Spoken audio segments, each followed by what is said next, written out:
বনু তামিম গোত্রের সর্দার কায়েস বিন আসেম বলে এক লোক নবী করিম সাল্লাল্লাহু আলাইহি ওয়াসাল্লামের কাছে ইসলাম কবুল করার জন্য এসেছেন।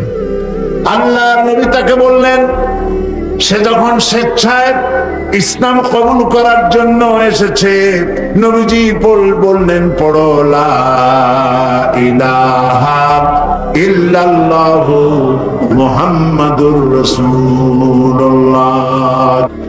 লোকটি কালেমা পড়ে সে কাঁদতেছিল। রাসূল প্রশ্ন করলেন, তুমি কাঁদছো কেন? লোকটি বলছে, আমি ইসলাম তো কবুল করেছি, কিন্তু আমি জীবনে যত গুনাহ করেছি তা কি ক্ষমা হয়েছে? আল্লাহর নবী বললেন,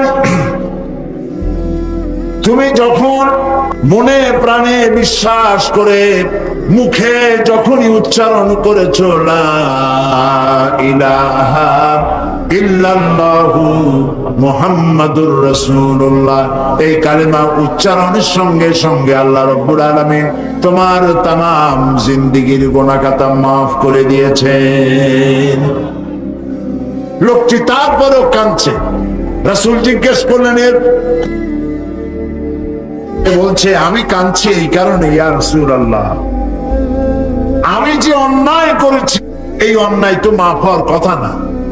আমি আমার বিবেক দংশনে আমি কাঁদছি। কি অন্যায় করেছো?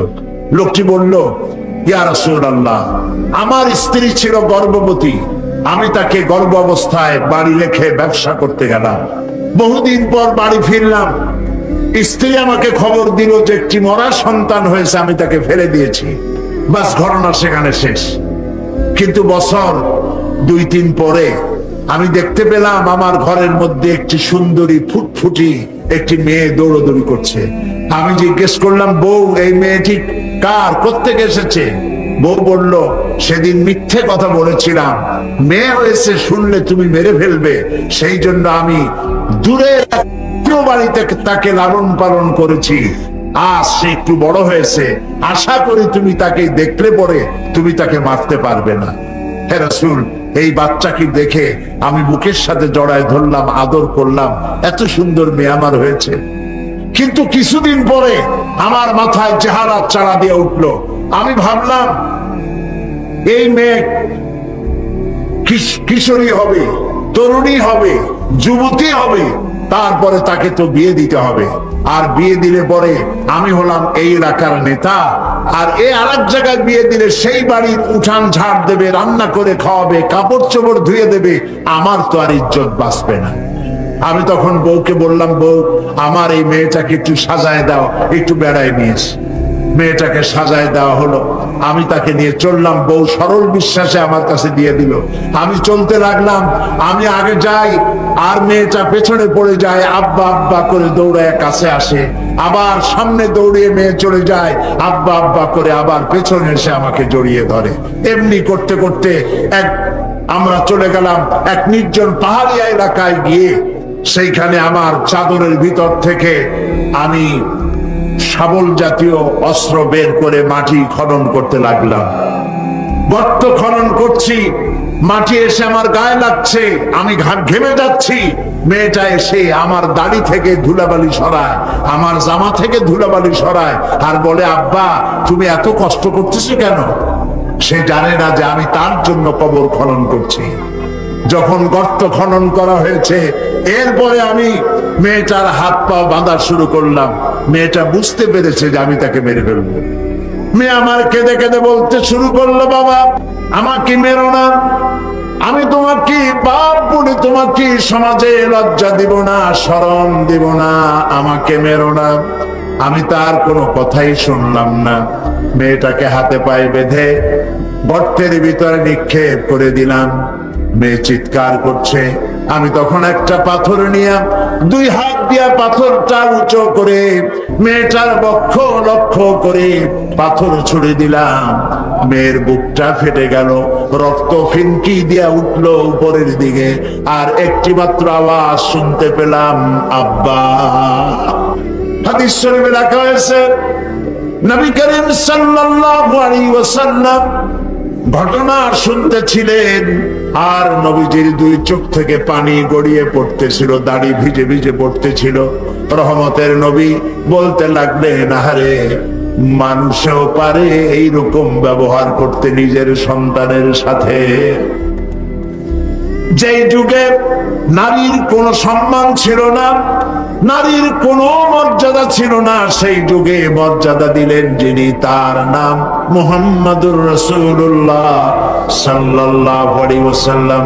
নবীজি মর্যাদা দিলেন, আল্লাহ নিজে মর্যাদা দিলেন।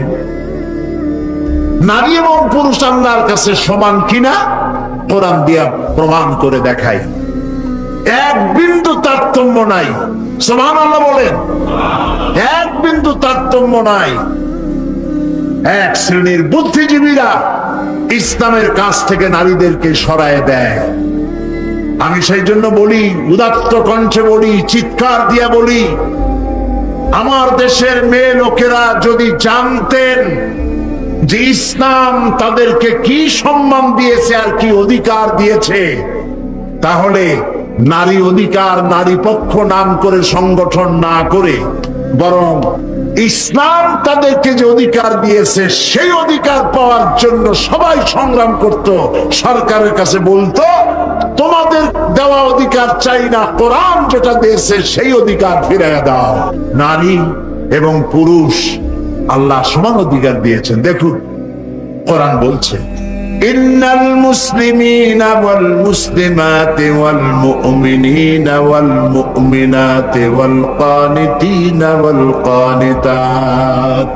নিশ্চয়ই মুসলমান পুরুষ আর মুসলমান নারী, মুসলমান অনুগতকারী পুরুষ, অনুগত নারী, ওয়াস-সাদিকিনা ওয়াস-সাদিকাত, সত্যবাদী পুরুষ, সত্যবাদী নারী, ওয়াস-সাবিরিনা ওয়াস-সাবিরাত, ধৈর্যশীল পুরুষ, ধৈর্যশীলা নারী, ওয়াল খাশিঈনা ওয়াল খাশিআত, বিনীত পুরুষ এবং বিনীত নারী, ওয়াল মুতাসাদ্দিকিনা ওয়াল মুতাসাদ্দিকাত, দানশীল পুরুষ এবং দানশীলা নারী, ওয়াস-সাইমিনা ওয়াস-সাইমাত, রোজা পালনকারী পুরুষ, রোজা পালনকারিণী নারী, ওয়াল হাফিজিনা ফুরুজাহুম ওয়াল হাফিজাত, যৌনাঙ্গ হেফাজতকারী পুরুষ, যৌনাঙ্গ হেফাজতকারী মহিলা, ওয়ায-যাকিরিনাল্লাহা কাসীরান ওয়ায-যাকিরাত, আল্লাহর অধিক জিকিরকারী পুরুষ, আল্লাহর অধিক জিকিরকারী নারী। আ'আদ্দাল্লাহু লাহুম মাগফিরাতান ওয়া আজরান আযীমা। আল্লাহ তাআলা এদের জন্য রেখেছেন, আল্লাহ তাআলা তাদের জন্য প্রস্তুত রেখেছেন ক্ষমা, আল্লাহ তাদেরকে মাফ করে দিবেন এবং তাদের জন্য আজরে আজিম, মহা পুরস্কার আল্লাহ তাআলা তাদেরকে দেবেন কিয়ামতের ময়দানে। সুবহানাল্লাহ বলতে ইচ্ছে করে না? তাহলে এখানে কি নারীকে বাদ দিয়ে কিছু বলা হয়েছে? কোন কথা নারীকে বাদ দেওয়া হয়েছে? একটি কথাও বাদ দেওয়া হয় নাই। বরং এ কথা বলা হয় নাই পুরুষ বলে হজ করলে সব বেশি পাবে, মেয়ে লোক হজ করলে সব কম পাবে। রাত জেগে তাহাজ্জুদ পড়লে পুরুষেরা সব পাবে বেশি, মেয়ে লোকেরা সব পাবে খুবই কম, মেয়ে লোক হওয়ার কারণে। এরকম আছে নাকি? দেখুন কোরআন, من عمل صالحا من ذكر أو أنثى وهو مؤمن فلنحيينه حياة طيبة ولنجزينهم أجرهم بأحسن ما كانوا يعملون। আল্লাহ রাব্বুল আলামিন বলেন, পুরুষ এবং নারী যারা ঈমানদার, ঈমান অবস্থায় তারা যারা পবিত্র জীবন যাপন করবে, আর যারা পবিত্র জীবন যাপন করবে, পুরুষ হোক আর নারী হোক, আল্লাহ রাব্বুল আলামিন তাদেরকে কিয়ামতের দিন শ্রেষ্ঠ পুরস্কারে তাদেরকে ভূষিত করবেন। পুরুষ আর নারী আল্লাহর কাছে জান্নাতে, নারী এবং পুরুষ জান্নাত উভয়ের জন্য। এখন একটি কথা বলে নারীদেরকে বিভ্রান্ত করা হয় যে পুরুষেরা 70টি করে হুর পাবে আর নারীরা তাদের ব্যাপারে কথা নাই। এই কথা বলে মেয়ে লোকদেরকে বলে যে কোরআন আল্লাহ নিজে মেয়ে লোকদেরকে ঠকাইছে। নাউযুবিল্লাহ। আল্লাহ পাক বলেছেন জান্নাতের মধ্যে আল্লাহ তাআলা যা চাইবে তাই দিবেন। মিম্মা ইস্তাহুন। যে মেয়ে লোক জান্নাতে যাবেন, তার স্বামী যদি জান্নাতি হয় তাহলে তাকে তার স্বামীকেই দিয়ে দেওয়া হবে। হুরের এক অর্থ, হুরের অনেক অর্থ আছে। এক অর্থ সাথী। এ সাথী বিপরীত লিঙ্গের যেমন পুরুষ পাবে, মেয়ে লোকও বিপরীত লিঙ্গের সাথী পাবে।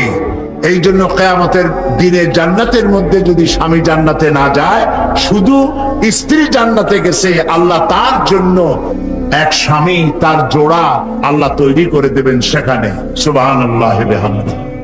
মিম্মা ইস্তাহুন। যা চাইবে তাই পাইবে। তাও আলহামদুলিল্লাহ বলবেন না।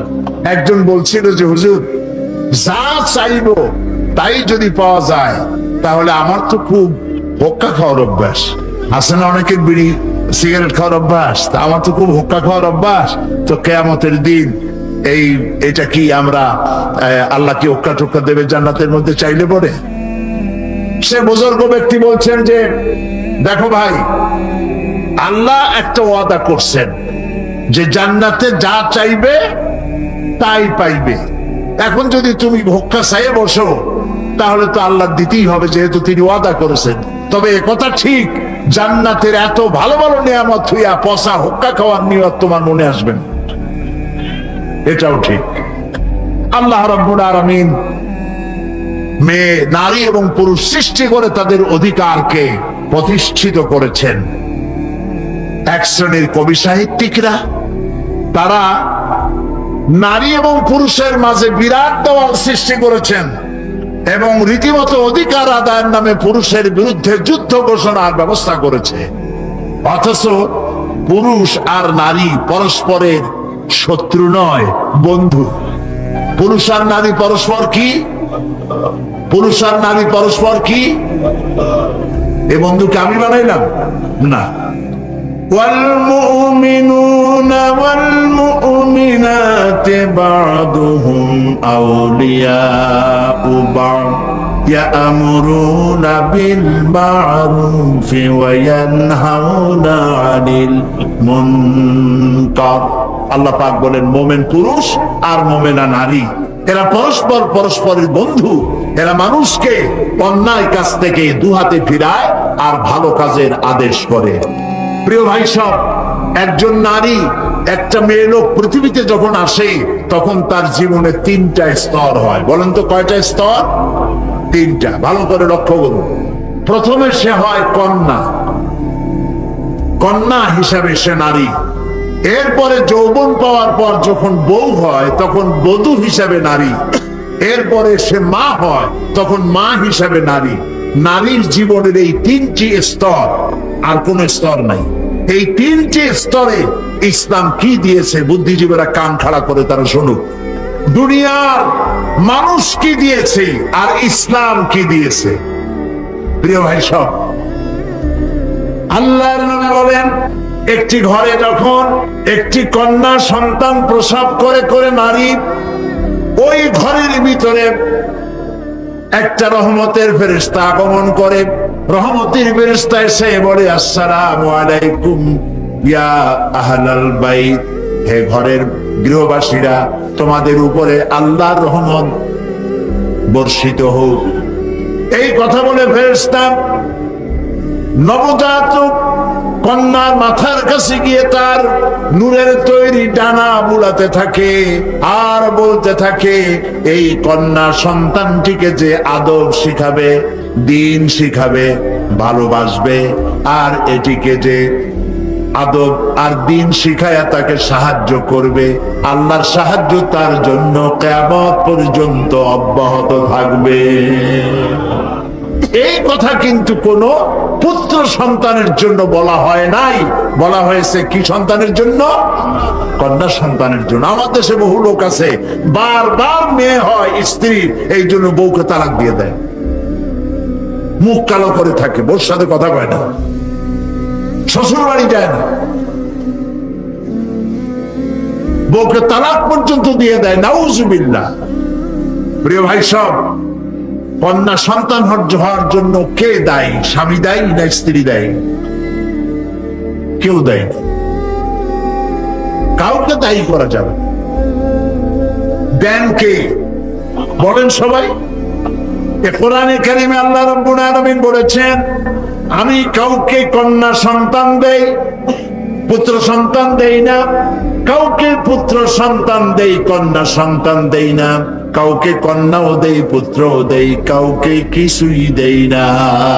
সমস্ত জিনিসের উপরে ক্ষমতা রাখেন কে? আল্লাহ রাব্বুল আলামিন।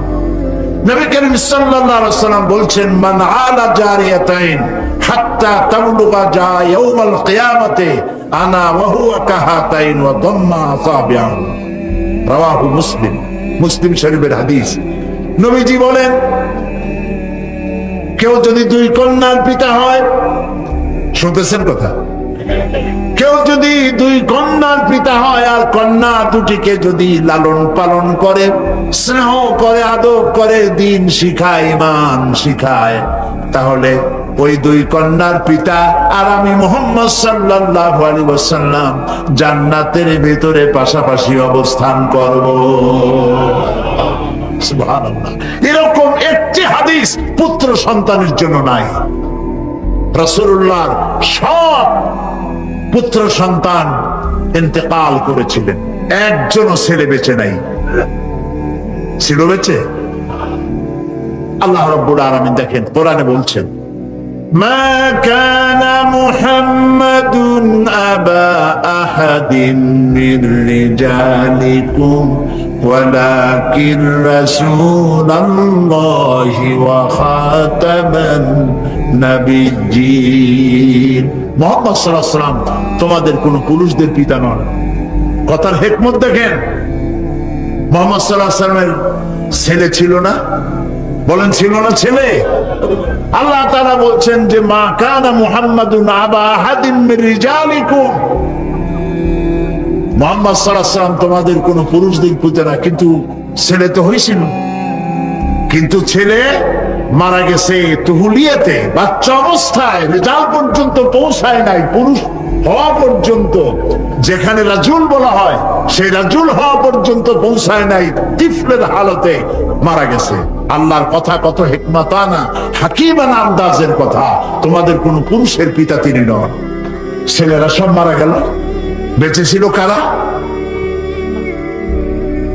গোটা হাদিস গ্রন্থ সব তালাশ করুন, সমস্ত সন্তান মারা যাওয়ার পরেও একদিন, ছেলে সন্তান মারা যাওয়ার পরে নবীজি একদিনের জন্য হাত তুলে বলেন নাই, রব্বুল আলামিন আমার ছেলেগুলি তুমি নিয়ে গেছো, দয়া করে একটা ছেলে আমারে দাও।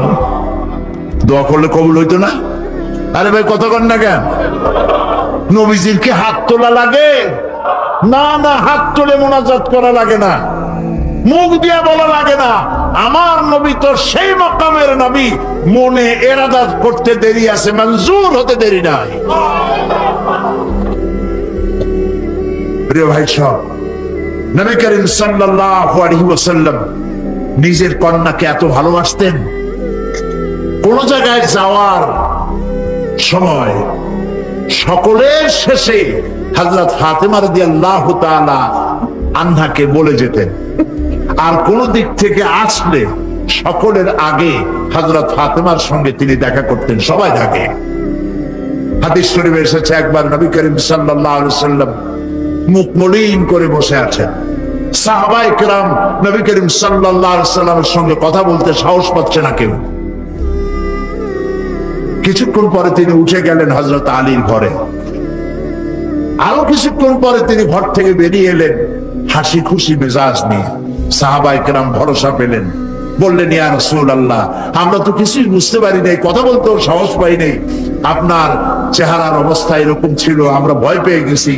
আবার হযরত ফাতেমার ঘরের থেকে ফিরে এসে আপনার সুন্দর চেহারা আবার হাসি খুশি হয়েছে, কারণ কি বুঝলাম না।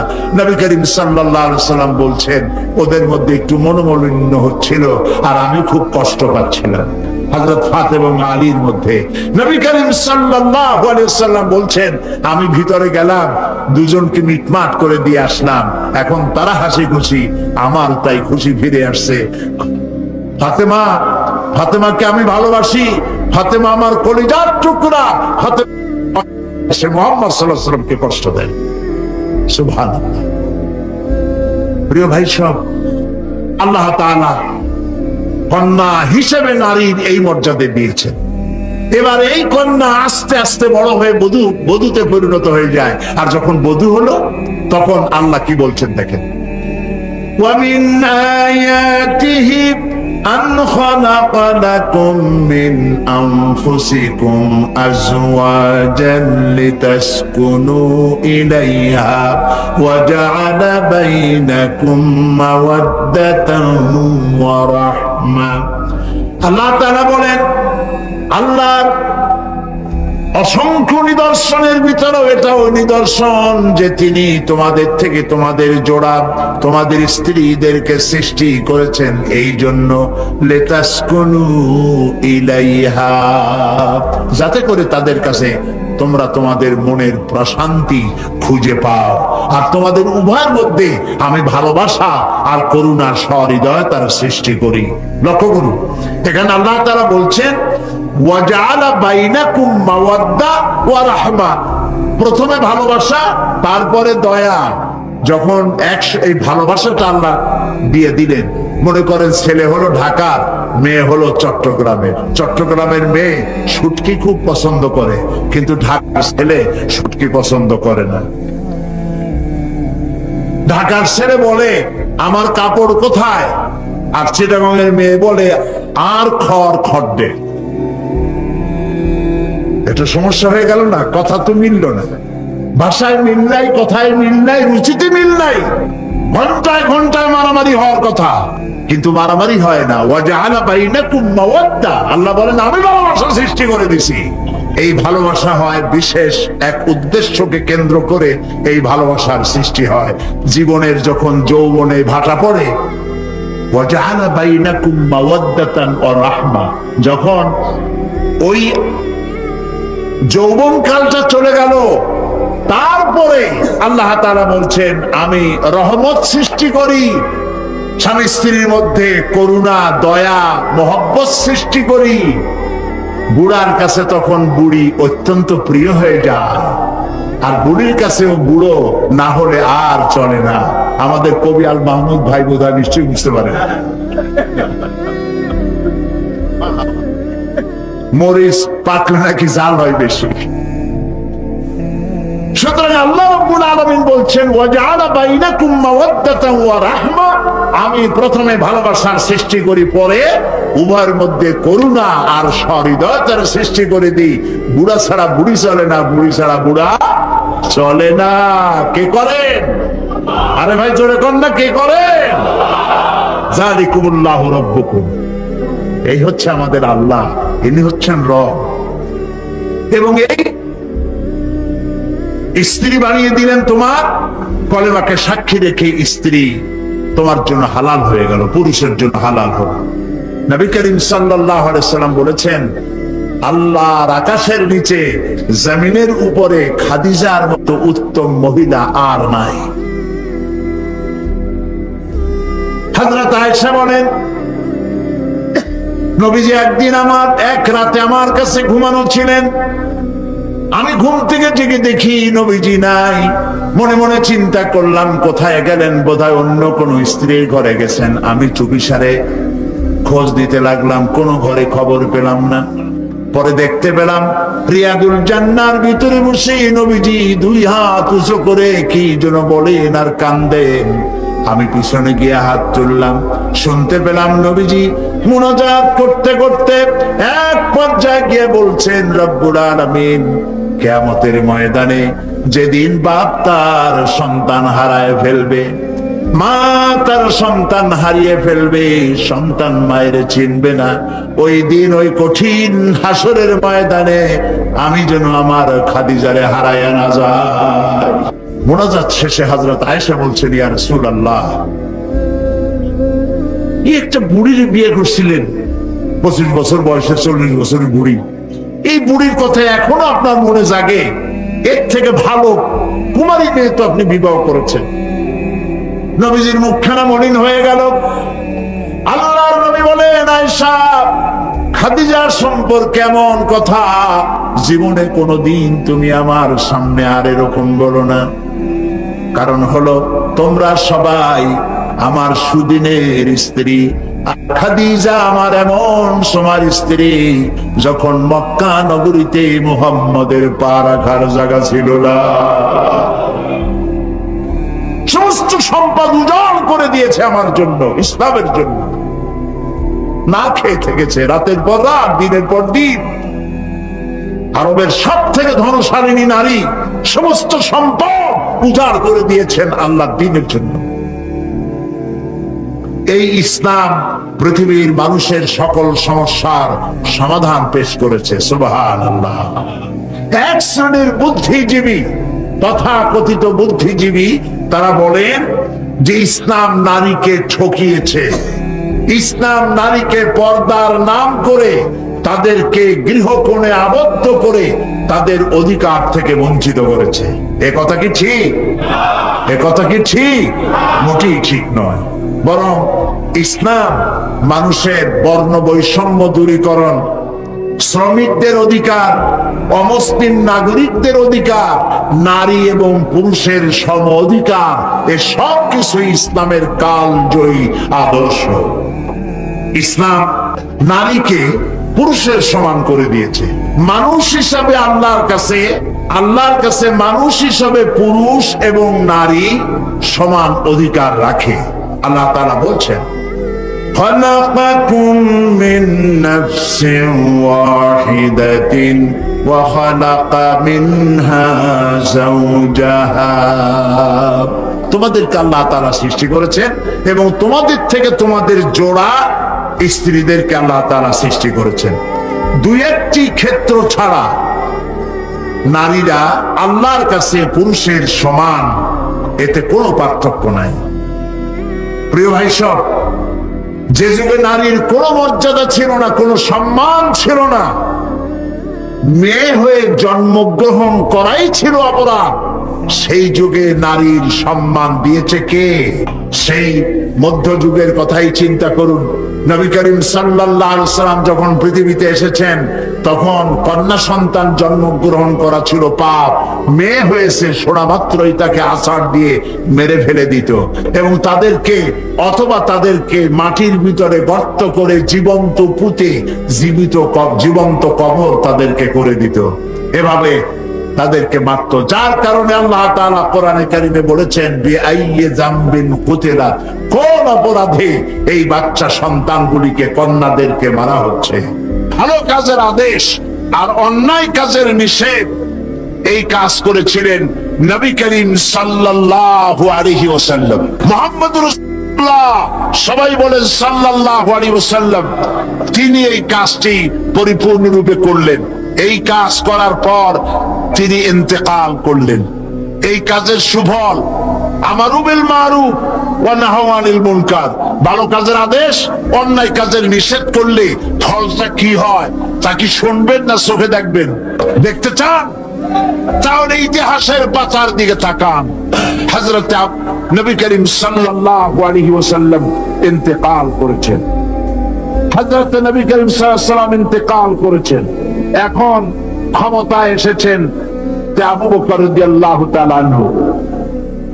হযরত আবু বকর রাদিয়াল্লাহু তাআলা আনহু ক্ষমতায় এসে তিনি বিচারপতি বানায় দিলেন হযরত ওমর রাদিয়াল্লাহু তাআলা আনহুকে। হযরত ওমর রাদিয়াল্লাহু তাআলা আনহু তিনি আজকে বিচারপতি।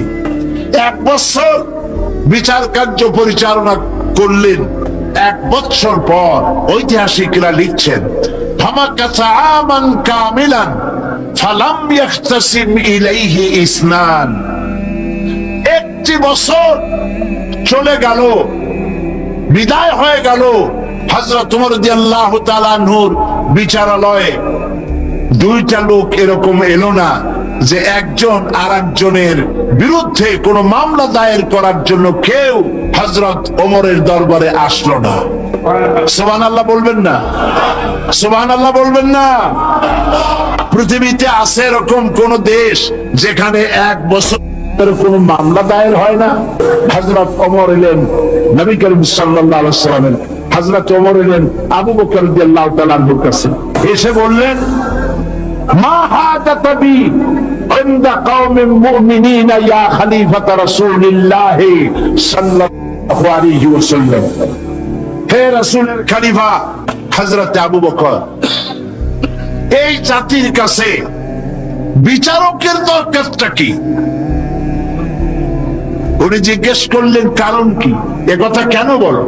তিনি বললেন, আমি 1 বছর পর্যন্ত বিচারালয় বসে থাকলাম, সকালে আসি বিকালে যাই, 1 বছরের ভিতরে একটা লোকও আমার কাছে আসলো না একটা মামলা নিয়ে।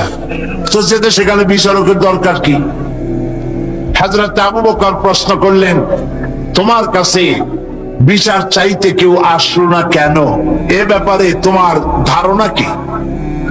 হযরত ওমর বলেন, ইয়া খলিফা, হে আল্লাহ রাসূলের খলিফা, আমার ধারণা হচ্ছে 1 বছরের ভিতর বিচার আমার কাছে কেউ চাইতে আসলো না, তার কারণ দীনুহুমুন নাসিহা। এই কওম, এই জাতির দিন হচ্ছে ভালোবাসা। এ জাতি, এ মুসলিম জাতি একজন আরেকজনকে ভালোবাসে, কল্যাণ কামনা করে, প্রত্যেকের কল্যাণ কামনা করে। একে অপরের কল্যাণ কামনা করলে সেখানে কি মারামারি হয়, মামলা মোকদ্দমা হয়? দীনুহুমুন নাসিহা ওয়া মানহাজুহুমুল কুরআন। আর তাদের মানহাজ, তাদের সংবিধান, তাদের উদ্দেশ্য, তাদের লক্ষ্য আল্লাহর কোরআনের রাজ কায়েম করা। আল্লাহর কোরআন হচ্ছে তাদের সংবিধান। আর 1 বছরের ভিতর একটা মামলা আসে নাই, কারণ দীনুহুমুন নাসিহা। এই জাতির দিন হচ্ছে পরস্পরকে ভালোবাসা। ওয়া আমালুহুম আল আমরু বিল মারুফ ওয়া নাহয়ু আনিল মুনকার। আর তাদের আমল হলো একজন আরেকজনকে ভালো কাজের আদেশ দেয়, আর অন্যায় কাজ দুহাতে ফিরায়, অন্যায় কাজ বন্ধ করে দেয়। ওয়াইদা মারিদু আহাদুহুম আদুহু। যখন এদের মধ্যে কেউ অসুস্থ হয়, তাহলে তখন তারা সকলে তাকে দেখে সেবা শুশ্রূষা করে। ওয়াইজা ইফতাকারা নাসারুহু। আর যখন তাদের মধ্যে কেউ ফকির হয়ে যায়, গরিব হয়ে যায়, তখন তাদের সাহায্য করার জন্য লোকেরা এগিয়ে আসে। ফামাযা ইয়াখতাসিমুনা ইলাইয়া ইয়া খলিফাতা রাসূলিল্লাহ সাল্লাল্লাহু আলাইহি ওয়াসাল্লাম। এই যখন অবস্থা, তখন কোন দুঃখে আমার কাছে মামলা নিয়ে লোকেরা এসে হাজির হবে? এই জন্য আমার কাছে মামলা নিয়ে কেউ আসে না। এই জন্য কাজটি হলো আমারু বিল মারুফ ওয়া নাহয়ু আনিল মুনকার। এই কাজটা করলেই জমিনে শান্তি প্রতিষ্ঠা হবে, দেশ সুখী হবে, সমৃদ্ধশালী হবে। আলহামদুলিল্লাহ বলি। দেখুন, নবী করিম সাল্লাল্লাহু আলাইহি ওয়াসাল্লাম বলছেন, ফাওয়াল্লাযী নাফসি বিয়াদিহি লা তা'মুরুন্না বিল মারুফ ওয়া লা তানহাউন্না আনিল মুনকার। আল্লাহর নবী বলেন, আল্লাহ পাকের কসম করে বলি, যার হাতের ভিতরে মুহাম্মদ সাল্লাল্লাহু আলাইহি ওয়াসাল্লামের জীবন, তার কসম করে বলি, তোমাদেরকে অবশ্যই ভালো কাজের আদেশ করতে হবে, আর অন্যায় কাজ থেকে মানুষকে ফিরায় রাখতে হবে। তোমরা যদি এই কাজটি না করো, আউলা ইউসাল্লিতান্নাল্লাহু আলাইকুম শিরারাকুম। এই কাজ যদি তোমরা না করো, তোমাদের উপরে দুশ্চরিত্র, দুষ্ট লোকদেরকে তোমাদের শাসক বানায় দেওয়া হবে। হয়েছিল না? মুসাল্লাত আল্লাহ করে দেন নাই দুষ্ট লোকদের। সুতরাং এই অবস্থায় আমারু বিল মারুফ নাহি আনিল মুনকারের দায়িত্ব যদি পালন তোমরা না করো, তাহলে কি হবে? সব থেকে খারাপ লোকদেরকে শাসক বানায় দেওয়া হবে। আর ওই সময় সুম্মা ইয়াদউহু খিয়ারাকুম, এই সময় তোমাদের লোকেরা, তোমাদের ভালো ভালো লোকেরা যতই দোয়া করুক না কেন আল্লাহর দরবারে, লা ইস্তাজাব লাকুম, আল্লাহর কাছে দোয়া মঞ্জুর হবে না। নাউযুবিল্লাহ বলে। তাহলে কাজটা হলো এই, মানুষকে ভালো কাজের আদেশ দিতে হবে, অন্যায় কাজ থেকে ফিরাতে হবে। নবীজি বলেছেন, মান রা মিনকুম মুনকারান ফালিয়ুগাইয়িরহু বিয়াদিহি ফাইন লাম ইয়াস্তাতি ফাবিলিসানি ফাইন লাম ইয়াস্তাতি ফাবিকলবি ওয়া যালিকা আযাফুল ঈমান। আল্লাহর নবী বলছেন, কোন অন্যায় কাজ যদি দেখো, দুই হাতে বন্ধ করে দাও। হাত দিয়ে বন্ধ কি? শক্তি প্রয়োগ করো। যদি না পারো ফাবিলিসানি, জবান দিয়ে বন্ধ করো। যদি তাও না পারো ফাবিকলবি, মনে মনে কি গন্ধ, এইটাই হলো গলত অর্থ, এটাই হচ্ছে গলত অর্থ। দেশের মধ্যে মদ চলে, জুয়া চলে, জেনা চলে, বেবিচার চলে। আপনি মুখ দিয়েও বাধা দিলেন না, হাত দিয়েও বাধা দিলেন না, মনে মনে ঘৃণা করলেন, তাতে হইল কি? তাতে কিছু হবে? হবে না। এর প্রত্যেকটি শব্দের পেছনে হচ্ছে ফালিয়ুগাইয়িরহু, পরিবর্তন করে দাও। হাত দিয়ে পরিবর্তন করে দাও, কথা বলে পরিবর্তন করে দাও, অন্তর দিয়ে। অন্তর দিয়ে কিভাবে? অন্তর দিয়ে এইভাবে করো যে মনে মনে কল্পনা করো, চিন্তা করো, সমাজ থেকে এই অন্যায় কিভাবে তুমি দূরীভূত করবে। এই চিন্তাও যদি না করো তাহলে ইমানের খাতায় নামও থাকবে না। এটাই হলো ইমানের দুর্বলতম অংশ। তাহলে ইমান তিন প্রকার হলো এখানে, first class, second class, third class. আপনারা কোন ক্লাসে যেতে চান? কোন ক্লাসে যেতে চান? ফার্স্ট ক্লাসে যেতে চান? তাহলে দু হাতে বাধা দিন। আর যদি সাহস না হয়, অন্তত মনে মুখে মুখে আপনি মুখে বাধা দিন। তাও যদি না পারেন কেউ, থার্ড ক্লাসের কিন্তু কোনো দাম নাই। থার্ড ক্লাস যদি কেউ মেট্রিকে থার্ড ক্লাস, বিএতে, ইন্টারমিডিয়েটে, মাস্টার্সে, সব জায়গায় থার্ড ক্লাস, এই সার্টিফিকেট নিয়ে কোনো জায়গায় চাকরি করতে যাবেন, আপনার অ্যাপ্লিকেশন দুনিয়ার 14 গোষ্ঠীর থার্ড ক্লাস দেখে বলবে, বাবা অ্যাবাউট টার্ন করো, বাড়ির দিকে ডবল মার্কস করো। থার্ড ক্লাসের দাম নাই, দাম হলো ফার্স্ট ক্লাসের। ফার্স্ট ক্লাস মোমেন্ট হতে হবে, বাধা দিতে হবে দুই হাতে। সূরা বাকারার যে আয়াতটি আমি আলোচনা করেছিলাম, উদখুলু ফিস-সিলমি কাফা, ইসলামের মধ্যে পরিপূর্ণ দাখিল হয়ে যাও। ইসলামের মধ্যে পরিপূর্ণ হওয়ারও শর্ত হচ্ছে নামাজ। প্রথম শর্ত কি? নামাজ। একজন অমুসলিম যখন ইসলাম কবুল করে তখন তার প্রথম কাজ কি? বলুন সবাই, নামাজ। এই নামাজ হযরত মুসা আলাইহিস সালামের কাছে আল্লাহ রাব্বুল আলামিন যে ওহী নাযিল করলেন, সে ওহীটাই ছিল নামাজ। আল্লাহ পাক বলছেন, ইন্নানি আনাল্লাহ, নিশ্চয়ই আমি আল্লাহ, লা ইলাহা ইল্লা আনা, আমি ছাড়া কোনো ইলাহ নাই, ফাবুদনি, অতএব আমার ইবাদত করো, ওয়া আকিমিস সালাতা লিযিকরি, আর আমার শরণার্থে নামাজ কায়েম করো। নামাজ, এই নামাজ হলো জীবনের শ্রেষ্ঠ ইবাদত। কোরআন শরীফের মধ্যে আল্লাহ পাক নামাজের কথা 82 বার বলেছেন। আমার দেশে তো মুসলমান এমন বহুত আছে, ওয়াজ শোনার জন্য, তাফসীর শোনার জন্য মুসলমানের অভাব নাই, কিন্তু নামাজ পড়ার মুসলমানের যথেষ্ট অভাব আছে, ঠিক কিনা বলে? আল্লাহ পাক বলছেন নামাজ প্রতিষ্ঠা করো। এই নামাজ যদি প্রতিষ্ঠা হয়, এই কাজটা হলো দায়িত্ব, হলো গভর্নমেন্টের। নামাজ প্রতিষ্ঠা করার দায়িত্ব কার? সরকারের দায়িত্ব। সরকার অর্ডার দিবে, মোমেন সরকার অর্ডার করবে যে নামাজকে প্রতিষ্ঠা করো।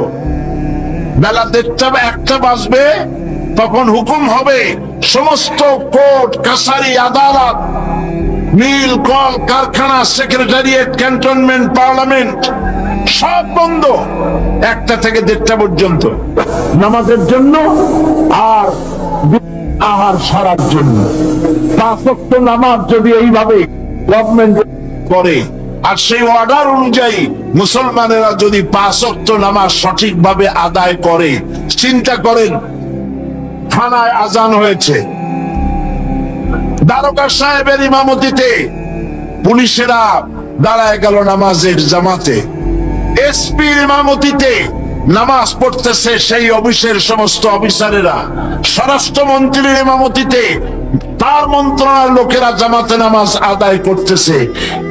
অবস্থা হয় তাহলে এমন এসপি যে নিজে ইমামতি করে, এমন দারোগা যে নিজে ইমামতি করে বছরের পর বা জামাত নামাজ আদায় করে, এই সব এসপি দারোগা পিটাইয়াও ঘুষ খাওয়ানো যাবে? আর খাবে না। যেই বিশ্ববিদ্যালয় আজান হয়, বিশ্ববিদ্যালয়ের ভাইস চ্যান্সেলর ইমামতি করেন, বিভিন্ন ফ্যাকাল্টির ডিন ইমামতি করেন, আর তার পেছনে ছাত্র ছাত্রীরা নামাজ, সেই বিশ্ববিদ্যালয়ে এরকম নামাজ আদায় হয় শিক্ষকদের পেছনে, ভাইস চ্যান্সেলরের পেছনে, সেই বিশ্ববিদ্যালয় কি ধর্ষণের সেঞ্চুরি হতে পারে? পারে না। এই জন্য আল্লাহ রাব্বুল আলামিন নির্দেশ করেছেন, যা ইমানদাররা তারা যদি ক্ষমতায় যায় তাহলে তাদের প্রথম কাজ হবে প্রতিষ্ঠা করা, নামাজ আদায় করা। এই নামাজ হলো মুসলমানদের জীবনের শ্রেষ্ঠ ইবাদত। আল্লাহ পাক বলছেন, وَأْمُرْ أَهْلَكَ بِالصَّلَاةِ وَاصْطَبِرْ عَلَيْهَا لَا نَسْأَلُكَ رِزْقًا نَحْنُ نَرْزُقُكَ وَالْعَاقِبَةُ لِلتَّقْوَى وَأْمُرْ أَهْلَكَ بِالصَّلَاةِ وَاصْطَبِرْ عَلَيْهَا নামাজের জন্য পরিবার পরিবর্গকে আদেশ করো, আর নিজেও নামাজের উপরে প্রতিষ্ঠিত থাকো। আমি তোমাদের কাছে রিজেক্ট চাই না, রিজেক্ট তো আমি তোমাদেরকে দেই। রিজেক্ট কে দেয়? জোরে বলেন না, কে দেয়? আল্লাহ পাক। আমাদের লক্ষ্য করে বাংলাদেশ হচ্ছে সুজলা সুফলা শস্য শ্যামলা দেশ। যেখানে হাত দেবেন সেখানে খাবার পাওয়া যায়, পুকুরে খাবার পাওয়া যায়, পানির মধ্যে হাত দিলে খাবার পাওয়া যায়, গাছে হাত দিলে খাবার পাওয়া যায়, মাটিতে হাত দিলে খাবার পাওয়া যায়। এত খাবার যে দেশে, সেই দেশের মানুষেরাই বেশি না খাইয়া মরে, ঠিক কিনা বলে? এবার তার মধ্যপ্রাচ্যে আরবে যান, যে দেখবেন পাহাড় আর পাহাড়, বালু আর বালু, মরুভূমি আর মরুভূমি, গাছপালা তেমন কিছু নাই, ফসলাদিও তেমন কিছু হয় না। মানুষ মরে না না খাইয়া, বরং খাইয়া খাইয়া এক একজন তার পেটকে 2খানা তরমুজের সাইজ বানায় ফেলাইছে।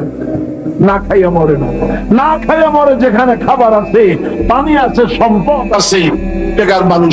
কারণ কারণ হলো আল্লাহ রাব্বুল আলামিন বলেন, ওয়ালাউ আন্না আহলাল কুরা আমানু ওয়াত্তাকাউ লাফাতাহনা আলাইহিম বারাকাতিম মিনাস সামাই ওয়াল আরদ। আল্লাহ পাক বলেন, দেশের লোকেরা, জনপদের লোকেরা যদি 2টা কাজ করে, 1 নম্বর যদি আমার উপর ঈমান আনে আর আমাকে যদি ভয় করার নীতি অবলম্বন করে চলে, আল্লাহ পাক বলেন, তাহলে আমি ওই জনপদের মানুষের জন্য তাদের দেশের আকাশ আর জমিনের বরকতের সব দরজা আমি আল্লাহ খুলে দেব। আকাশ থেকে, জমিন থেকে বরকত দান করব। আল্লাহ পাক বরকত দেন। আল্লাহকে ভয় যে করে সে নামাজ আদায় করে। আল্লাহ পাক বলেন, রিজেক্ট তো আমি তোমার কাছে চাই না, রিজেক্ট তো আমি তোমার। নিজে নামাজ পড়ো আর পরিবার পরিবর্গকে নামাজের জন্য নির্দেশ দাও। জাহান্নামে যারা যাবে, যত কারণ আছে জাহান্নামে যাওয়ার, তার মধ্যে শ্রেষ্ঠ কারণ হলো, অন্যতম কারণ হলো বেনামাজি থাকা, নামাজ না পড়া। কোরআন বলছে, আল্লাহ রাব্বুল আলামিন কোরআন শরীফের ভিতরে বলছেন ইয়াতাসাআলুনা আনিল মুজরিমিন মা সালাকাকুম ফি সাকার قالوا لم نك من المصلين ولم نك نطعم المسكين জাহান্নামীদেরকে প্রশ্ন করা হবে, জাহান্নামে কেন এসেছো? তারা বলবে আমরা নামাজ পড়ি নাই, নামাজ আদায় করতাম না, আর আমরা মিসকিনদেরকে খেতে দিতাম না। জাহান্নামের বড় দুটি কারণ, তার একটি হলো নামাজ না পড়া, আর একটি হচ্ছে মিসকিনদেরকে খেতে না দেওয়া। নবী করিম সাল্লাল্লাহু আলাইহি ওয়াসাল্লাম বলেছেন লা দীনা লিমান লা সালাতা লাহু, তার কাছে দ্বীন নাই, ঈমান নাই যার কাছে নামাজ নাই। পরিষ্কার কথা হলো, পাসপোর্টে আপনার নাম লেখা থাকতে পারে মুসলমান, সার্টিফিকেটে নাম লেখা থাকতে পারে মুসলমান, ভোটার লিস্টে আপনার নাম লেখা থাকতে পারে মুসলমান, কিন্তু আপনি যদি নামাজি না হন, আল্লাহর খাতায় মুসলমান হিসেবে নাম থাকার কোনো কারণ নাই। মুসলমান হতে হলে নামাজকে সঠিকভাবে আদায় করতে হবে। মান তারাকা সালাতান মুতাআম্মিদান ফাকাদ কাফারা, সে করে যে নামাজ ছিল সে কুফর করলো। ফাকাদ কাফারার দুটি অর্থ, একটা অর্থ হলো এই ইচ্ছা করে যে নামাজ ছাড়লো সে করলো, আর এক অর্থ হলো ইচ্ছে নামাজ ছেড়ে দিল, বের হয়ে গেল। জোরে বলেন নাউজুবিল্লাহ। আল্লাহ প্রকৃতির ভারসাম্য আপনারা নষ্ট করছেন বলে ওজোন স্তরে ফাটল ধরেছে, তা রিপেয়ার করার জন্য আজকে বিশ্বের সব বিজ্ঞানীরা হতাশ হয়ে গিয়েছে, পাগল হয়ে গেছে। কেমনে এই ওজোন স্তরের ফাটলকে রিপেয়ার করব? ওজোন স্তরটা কি? ওজোন স্তর হচ্ছে সুবহানাল্লাহ, আল্লাহর যে কত দয়া। সূর্য, সেই সূর্যের রয়েছে আলট্রা ভায়োলেট রে, যাকে বাংলায় বলা হয় অতি বেগুনি রশ্মি। যে রশ্মিটা সৃষ্টি জগতে যদি আসে আর তা যদি কোনো প্রাণীর শরীরকে টাচ করে, তাহলে সমস্ত প্রাণী ক্যান্সার হয়ে, এক্সিমা হয়ে, বিখাউজ হয়ে, অ্যাজমা হয়ে সমস্ত প্রাণী মরে যাবে, কেউ বাঁচবে না। মারাত্মক রশ্মি। সেই রশ্মিটা যাতে সৃষ্টি জগৎকে টাচ করতে না পারে, সেজন্য আল্লাহ পাক একটা ওজোন স্তর তৈরি করেছেন। ওখানে এসে ওটা বাধাপ্রাপ্ত হয়, পৃথিবীর মাটিতে আসে না। যা কিছু পৃথিবীর মানুষের জন্য, পৃথিবীর জন্য কল্যাণকর, সেগুলি সূর্য থেকে আসতে থাকে। সুবহানাল্লাহ বিহামদি। যেটা ক্ষতিকর সেটা আল্লাহ পাক আটকায় রাখেন। এখন সেই ওজোন স্তরে ফাটল ধরলো। কেমনে ফাটল ধরলো? ফাটল আপনি আমি ধরাইছি।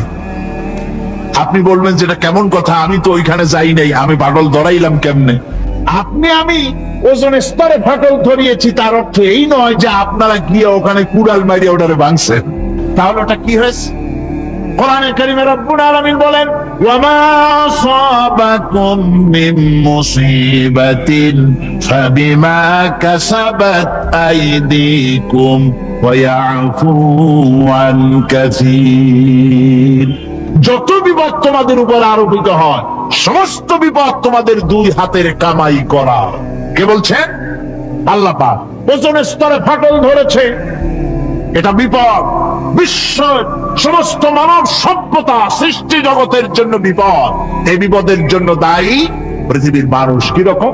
সেটা হচ্ছে গাড়ির পেছন থেকে যে কালো ধোঁয়া বের হয়, কল কারখানার চিমনি থেকে যে কালো ধোঁয়া বের হয়, এই কালো ধোঁয়াগুলি, তারপরে সমস্ত কেমিক্যাল উইপেন, সেগুলি যে টেস্ট করা হয়, তার রিয়াকশন ইত্যাদি, এই কালো ধোঁয়া এবং সমস্ত মারণাস্ত্রগুলি এক্সপেরিমেন্ট করার সমস্ত এই রিয়াকশনগুলি সবগুলি গিয়ে ওই ওজন স্তরে ফাটল ধরিয়ে দিয়েছে, আস্তে করে পাতলা হয়ে এটা ফেটে গিয়েছে, অতি বেগুনি রশ্মি আসা শুরু করেছে।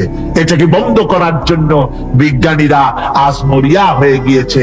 ইনশাআল্লাহ আল্লাহ পাক তার বিজ্ঞানীদের মানুষের মাথায় বুদ্ধি এনে দিবেন, রিপেয়ারও হয়ে যাবে ইনশাআল্লাহ। সবাই বলেন ইনশাআল্লাহ। তাহলে বললাম কেন এই কথাটা? এই জন্য বললাম যে কোরআনে কারীমের মধ্যে আল্লাহ রাব্বুল আলামিন সব কথা বলে দিয়েছেন, কোনো কথা বাদ রাখেন নাই। পাহাড়গুলি ভেঙে আমরা ক্ষতি করতেছি, গাছগুলি কেটে আমরা ক্ষতি করতেছি, প্রকৃতির ভারসাম্য নষ্ট করে দিচ্ছি, ফলে সমুদ্রের পানি স্ফীত হচ্ছে, ভূমিকম্প বাড়তেছে, ঘূর্ণিঝড় হচ্ছে, টর্নেডো হচ্ছে, পৃথিবী বিধ্বস্ত হয়ে যাচ্ছে, ক্লাইমেটের পরিবর্তন আসছে। আজকে পৌষ মাস, আজকে পৌষ মাসের অর্ধেকও শেষ হয়ে যাচ্ছে, অথচ মনে হচ্ছে শীত যেন তার শ্বশুর বাড়ি বেড়াতে গেছে। এই যে অবস্থা, এই অবস্থা শুধু বাংলাদেশে নয়, গোটা পৃথিবীতে ক্লাইমেটের একটা বিরাট পরিবর্তন আসতেছে, একটা বড় রকমের পরিবর্তন আসতেছে। এর কারণ হচ্ছে পৃথিবীর মানুষেরা নিজেরাই প্রকৃতির ভারসাম্যকে নষ্ট করে দিয়েছে। এই ভারসাম্য নষ্ট হওয়ার কারণে আবহাওয়ার পরিবর্তন হচ্ছে, সামুদ্রিক জলোচ্ছ্বাস বাড়তেছে, ভূমিকম্প, আগ্নেয়গিরি ইত্যাদি হচ্ছে এবং পৃথিবীর মানুষ বিধ্বস্ত হচ্ছে। বলতেছিলাম এই কোরআনে কারীমের মধ্যে আল্লাহ পাক সব কথা বলে রেখেছেন, যদি জানতাম বুঝতাম তাহলে এই অবস্থার সৃষ্টি হতো না। এটা বিজ্ঞানের বই নয়, রাজনীতির বই নয়, সমাজনীতির বই নয়, বরং সমস্ত নীতিমালার উচ্চ জ্ঞানের উচ্চ হচ্ছে আল কোরআন। জ্ঞানের উচ্চ কি? আল কোরআন। কাইদি সাহেব, আপনি কি ছোটবেলায় আমাদের মতো দুষ্টামি করতেন? মাদ্রাসা পলায়ন করতেন? স্কুল পলায়ন করতেন? আমি চাই আপনার মতো সাইদি মুফাসসির হতে। কিভাবে হব একটু দয়া করে বলবেন কি? ছোটদের প্রশ্ন যেমন হওয়া উচিত।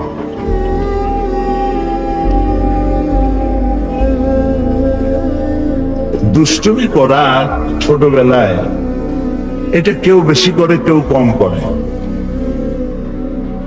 তো ছোটবেলায় কি ধরনের দুষ্টুমি করতাম তা তো আর আজ মনে নাই। যখন ছোট ছিলাম তখন কিছু দুষ্টুমি তো করতামই, তবে খুব বেশি না, এমন দুষ্টুমি করি নাই যাতে লোকেরা গালাগালি করে। একটা দুষ্টুমির কথা মনে পড়তেছে এখন। শর্ষিনা মাদ্রাসায় সবে ভর্তি হয়েছি, ছোট আমি তখন। তো সেখানে তখন ছাত্র ছিল প্রায় 450-500 মতো। আমাদের যে সভাপতি মৌলানা শামসুদ্দিন সাহেব, উনি ওই মাদ্রাসার ছাত্র। আমরা একসঙ্গে লেখাপড়া করেছি, উনি আমার সিনিয়র ছিলেন। তারপরে ওইখানে ছাত্রদেরকে ফ্রি খাওয়ানো হতো, কোনো পয়সা নেওয়া হতো না। সেই জন্য তারা তরি তরকারি, যেমন মিষ্টি কুমড়া, চাল কুমড়া, তোমরা কি চাল কুমড়া বলো না কি কুমড়া বলো? হ্যাঁ, ঝাল কুমড়া। আচ্ছা, ওই মিষ্টি কুমড়া, চাল কুমড়া ইত্যাদি, মূলা, সিম, এইগুলি যখন সিজন শেষ হয়ে যেত, যখন এগুলি গরুতেও খায় না, তখন আমাদেরকে এগুলি খাওয়ানো হতো। মানে এতগুলি মানুষ প্রত্যেকদিন দুবেলা খাওয়ানো, এ পয়সা মাদ্রাসা পাবে কোথায়? সেই জন্য এই সমস্ত তরকারিগুলি খাওয়ানো হতো। তা আমরা যে বোর্ডিং এ খাইতাম, সেই বোর্ডিংটা ছিল একটা খালের উপরে মাচা পেতে তৈরি করা ছিল একটা অংশ। তো ওইখানে তরকারিগুলি সব স্তূপ করা থাকতো, বড় বড় কুমড়া, চাল কুমড়া ইত্যাদি, আর নিচে হলো খাল।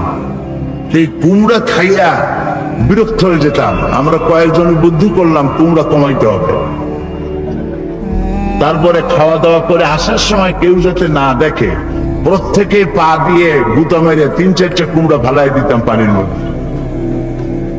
দুষ্টমি এরকম করতাম।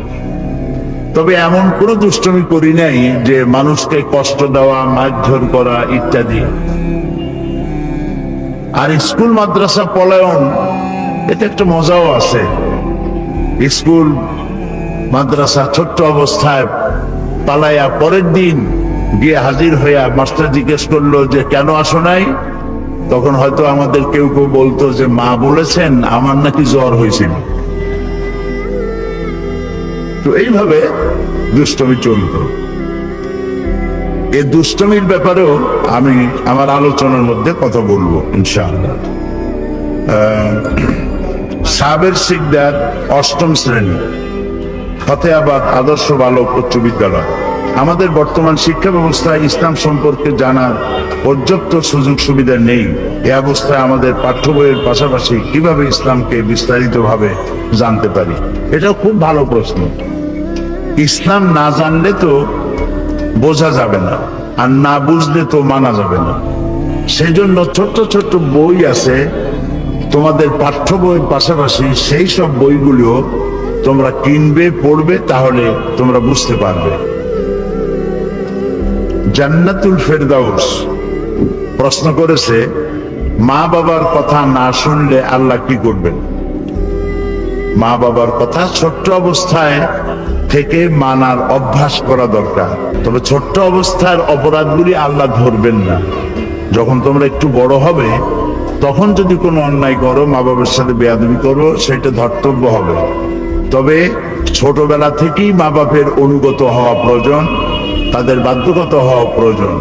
মা বাপ হলো সন্তানের সব থেকে বেশি কল্যাণকামী। আল্লাহর পরই সব থেকে কল্যাণকামী সন্তানদের জন্য, বাচ্চাদের জন্য কে বলতে পারো? মা বাপ। মিথ্যা কথা বললে আল্লাহ কি করবেন? মিথ্যা কথা বললে আল্লাহ শাস্তি দিবেন। আরেকটি প্রশ্ন, এর নাম নাই। প্রশ্ন তার, হযরত মুহাম্মদ সাল্লাল্লাহু আলাইহি ওয়াসাল্লামের নাম শুনলে চোখে চুমু দিতে হয় কিনা? না, এরকম কোন হাদিস নাই যে নবী করিম সাল্লাল্লাহু আলাইহি ওয়াসাল্লামের নাম শুনলে পরে আঙ্গুলে চুমা দিয়া চোখে লাগাইতে হবে, এমন কোন হাদিস নাই। আজানের জবাব দেওয়া ওয়াজিব, কিন্তু জুমার খুতবার আজানের জবাব দিতে হয় কিনা? আজান যখনই শুনবে আজানের জবাব দিবে। আর জবাব দেওয়া কেউ বলেছেন ওয়াজিব, আর অনেকেই বলেছেন ওয়াজিব নয়, মুস্তাহাব। আমরা জানি যে কারো অনুপস্থিতিতে অন্যের কাছে তার দোষের কথা বলাকে গীবত বলে, কিন্তু অনেক নেতা বক্তব্য দেওয়ার সময় বিরোধী দলের দোষের কথা বলে। এটা কি গীবত বলে গণ্য হবে? সাংঘাতিক প্রশ্ন। তোমরা তো রাজনীতিবিদ হয়ে গেছো। কিছু কিছু গীবত আছে। গীবত মানে অন্যের অসাক্ষাতে তার দোষের কথা বলা। এটা এমন কিছু আছে যেগুলি বলা যায়। যেমন মনে করো, একজনের একটা মেয়ে আর একজনের ছেলের সাথে বিয়ে হবে। ছেলেটার কিছু দোষ আছে, এমন দোষ, চারিত্রিক দোষ। এই কথা যদি মেয়ে পক্ষকে না জানানো হয়, তাহলে ছেলেটাকে ফেরেশতা মনে করে বিয়ে দিবে, এবং এর দ্বারা তার মেয়ে কষ্ট পাবে আর সংসার টিকবে না। অথবা মেয়েটির চরিত্র খারাপ, এই কথা যদি বরপক্ষকে না বলা হয়, তাহলে এটাও ক্ষতিকর হবে। তো এই জাতীয় স্থায়ী কোনো ক্ষতি হতে পারে এমন কোনো কথা কারো অসাক্ষাতে অন্যকে জানিয়ে তাকে সতর্ক করা জায়েজ আছে। কাজেই বিরোধী দলীয় লোক যারা বা সরকার দলের লোক যারা, শুধু বিরোধী দলের নিন্দা কেন, বিরোধী দল তো সরকারের নিন্দা করে, তার অসাক্ষাতেই করে। আবার সরকারি দল বিরোধী দলের অসাক্ষাতে তাদের নিন্দা করে। সরকার যদি কোনো অন্যায় করে, তাহলে বিরোধী দলের পক্ষে এটা বলা, সেই অন্যায় কাজ মানুষের সামনে তুলে ধরা আর গঠনমূলক সমালোচনা করা, এটা গীবতের পর্যায়ে পড়বে না, গুনার পর্যায়ে পড়বে না, যদি তা বস্তুনিষ্ঠ হয়। আর বিরোধী দলের যে সমস্ত খারাপ কাজ আছে, সেই খারাপ কাজগুলি বলে মানুষকে তাদের থেকে সতর্ক করার জন্য বস্তুনিষ্ঠ সত্য কথা বলা যায়, কিন্তু মিথ্যা অতিরঞ্জিত করে কোনো কথা বলা জায়েজ নয়। আশা করি বুঝতে পেরেছ। আচ্ছা ভাইয়া, সিরাতুন নবী ও মিলাদুন নবীর মধ্যে পার্থক্য কি? খুবই সচেতন আজকালকার ছেলে মেয়েরা। সিরাতুন নবী, মিলাদুন নবী পার্থক্য অনেক বড়। সিরাতুন নবী হচ্ছে নবীর চরিত্র, নবীর মিশন, আর মিলাদুন নবী হচ্ছে জন্ম বৃত্তান্ত। নবী করিম সাল্লাল্লাহু আলাইহি সাল্লামের জন্ম কেমনে হয়েছিল, কার দুধ খেয়েছিলেন, কোথায় প্রতিপালিত হয়েছিলেন, এগুলি হচ্ছে এই তার জন্ম বৃত্তান্ত, দাদাকে নানাকে এগুলি জানা। এগুলি আমাদের জানা দরকার। নবী করিম সাল্লাল্লাহু আলাইহি সাল্লাম কিভাবে পৃথিবীতে এসেছেন, তার বাপের নাম কি, তার মায়ের নাম কি, তারপরে তিনি কোথায় জন্মগ্রহণ করেছেন, কার দুধ খেয়ে বড় হয়েছেন, কে তাকে দোলনায় নিয়ে দোল দিত, এ সমস্ত কথা জানা দরকার। কিন্তু এর থেকে 100% বেশি জানা দরকার নবী করিম সাল্লাল্লাহু আলাইহি সাল্লামের মিশন কি ছিল, তিনি কেন পৃথিবীতে এসেছিলেন, তার দায়িত্ব কি ছিল, তিনি কি করেছেন, তিনি কেমনে কথা বলতেন, তিনি কেমনে রাষ্ট্র চালাতেন, তার যৌবনকাল, তার বার্ধক্য, তার রাষ্ট্র শাসন, তার সেনাপতির দায়িত্ব পালনকালীন সময় কি অবস্থা ছিল ইত্যাদি জানা মিলাদুন নবীর চাইতেও অনেক গুরুত্ব। মিলাদুন নবী আমরা জানবো, সিরাতুন নবীও আমাদের জানতে হবে। সেই জন্য দুটোর মধ্যে অনেক পার্থক্য আছে। আমাদের জানতে হবে, বেশি জানতে হবে সিরাতুন নবী। বেশি জানতে হবে কোনটা? পড়া মনে রাখার জন্য কোন দোয়া আমল করব। পড়া মনে রাখার জন্য তোমরা পড়বে রব্বি জিদনি ইলমা। বলো তো সবাই, রব্বি জিদনি ইলমা। সব শিশু কিশোরেরা, ছেলে মেয়েরা সবাই পড়ো, রব্বি জিদনি ইলমা, রব্বি জিদনি ইলমা। মনে থাকবে? মনে যদি না থাকে তোমার আম্মার কাছে, আব্বার কাছে, তাদের কাছে জিজ্ঞেস করবে।